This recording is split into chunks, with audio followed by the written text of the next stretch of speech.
नमस्कार, आवाज मीडियाच्या बातमीपत्रात आपले स्वागत। मी सीमा काळे। जे पाहिले तेच दाखवणार या ध्येयाने चालू घडामोडींचा आढावा घेण्यासाठी पाहूयात आजच्या हेडलाईन्स। सांगली सिटी हायस्कूल मध्ये पारंपरिक पद्धतीने श्रीकृष्ण जन्माष्टमी मोठ्या प्रमाणात साजरा। या कार्यक्रमाचे आयोजन मुख्याध्यापिका अनिता कुलकर्णी, उपमुख्याध्यापक संजीव कुलकर्णी यांच्यासह सर्व शिक्षक, पालक, विद्यार्थी, सर्व संचालक उपस्थित होते।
साधारणपणे 1910 नंतर साधारण 1916च्या दरम्यान हा गोकुळाष्टमी कार्यक्रम सुरू झाला।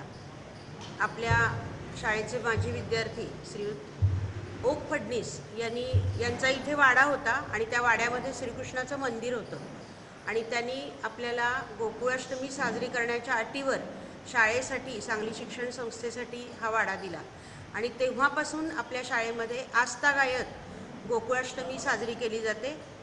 प्रतिवर्षी या दिवशी शाळेचे आजी माजी विद्यार्थी आपली गायन सेवा सादर करतात। त्यानंतर 12 वाजता श्रीकृष्णांची आरती होते आणि दुसऱ्या दिवशी गोपाळकाला होतो। अतिशय उत्साहानं सर्व विद्यार्थी, सर्व शिक्षक, सेवक वर्ग याच्यामध्ये सहभागी होत असतात। याच्यासाठी सर्वांचा पाठिंबा असतो, संचालक मंडळाचं, कार्यवाहांचं मार्गदर्शन, सर्व माजी विद्यार्थ्यांचं सहकार्य आणि आजी विद्यार्थ्यांचं सहकार्य आणि या गाण्यासाठी मार्गदर्शन करणारे विशेषतः आमच्या शिक्षिका सौ खडीलकर मॅडम आणि श्री उपमुख्याध्यापक संगो कुलकर्णी सर हे अतिशय सुंदर मार्गदर्शन करतात आणि विद्यार्थ्यांची तयारी करून घेतात। विद्यार्थी केवळ गातातच असं नाही तर तबला साथ आणि पेटी साथ सुद्धा आमचे विद्यार्थीच करतात।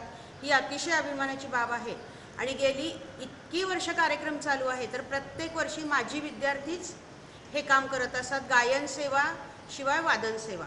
त्यामुळे या कार्यक्रमाबद्दल अतिशय आम्हा सर्वांना अभिमान आहे।